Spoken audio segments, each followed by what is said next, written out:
Welcome to Bowl TV. Lots of people avoid carbs these days, but it's hard to do when bread is a staple food worldwide.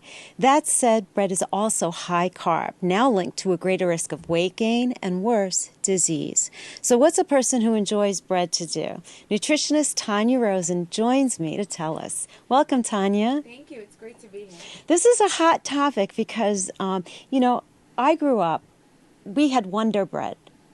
And that was a staple of our diets. I'd get home from school, peanut butter and jelly on the bread, practically eat the whole loaf. My parents still love bread. So we want to know the good, the bad, and the ugly. Let's start with carbs. Okay. So, you look amazing, so I guess carbs can't be that bad. I believe in everything in moderation. But the problem with carbs is that your body breaks carbs into glucose. Sugar.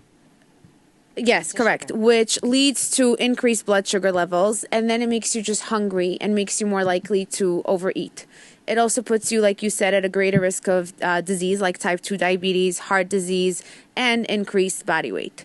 So this bread, okay, the Health Joy bread, it has 5 versus 15 grams of carbs per slice. Yeah, that I did look up the amount of carbs in like a regular sliced bread, and it is very high. Right. So that's like 15 to 17 15 grams. is good. There are those that are 17, 19. And that's equivalent to how many teaspoons of sugar? 4. I know. 4 teaspoons of sugar. It's disgusting when you think about it. Right.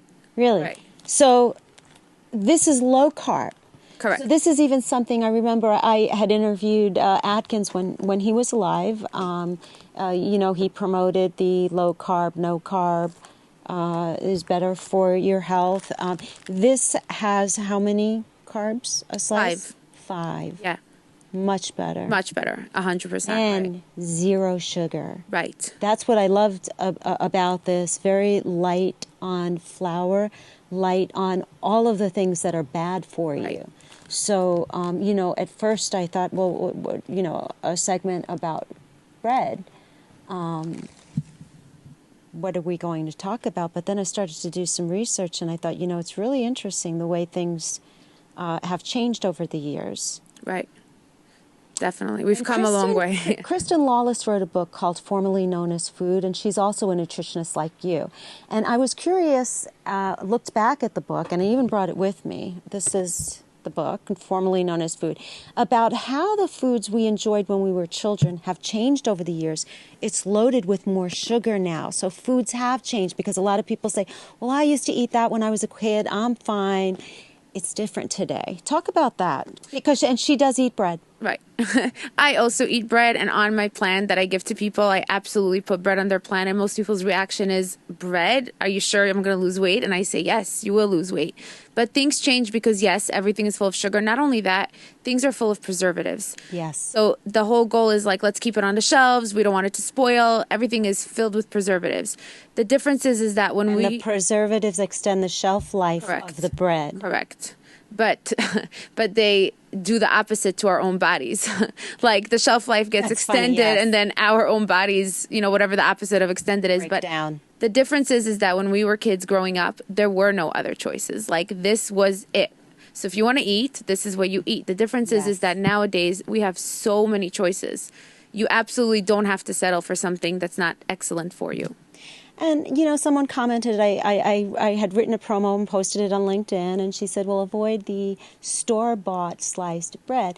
And I didn't answer. I said, you know what, watch Bowl TV, and you'll get answers to find out if what you said is accurate, because I agree with you. Now you can buy sliced bread. Right. That's low carb, no sugar, rarely any flour. I spoke to the baker himself. He uses just a tiny bit of flour. No chemicals at all, created out of a farm near me, not far from me in Pennsylvania. Mm-hmm. Exactly. So in terms of the fiber, a lot of people mistakenly think that it does not have fiber. So it actually, it does have a lot of fiber. I'll tell you how much in a second, but I'll just mention why. And why is fiber important? Yeah, so that's what I was going to say. So high fiber lowers heart disease and also gut bacteria. We all need fiber. A lot of times when my clients are constipated, my first question is are you having enough fiber?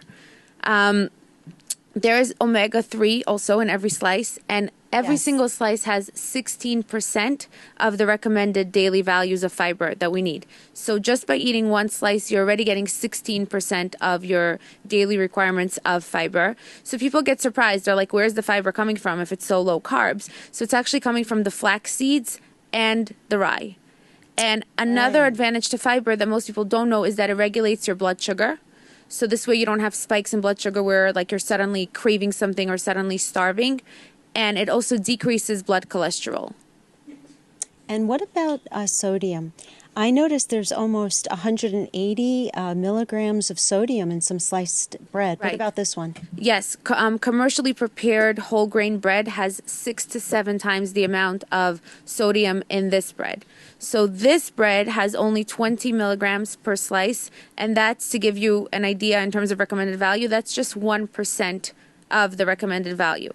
And what about people that say, you know what, I want to make a switch. I'd rather eat low-carb bread, but I think it tastes bland. And I've tried this. It was good. I actually preferred it toasted. But if they think it's bland, what are some of the things that they can do to kind of spice it up? So most people don't eat bread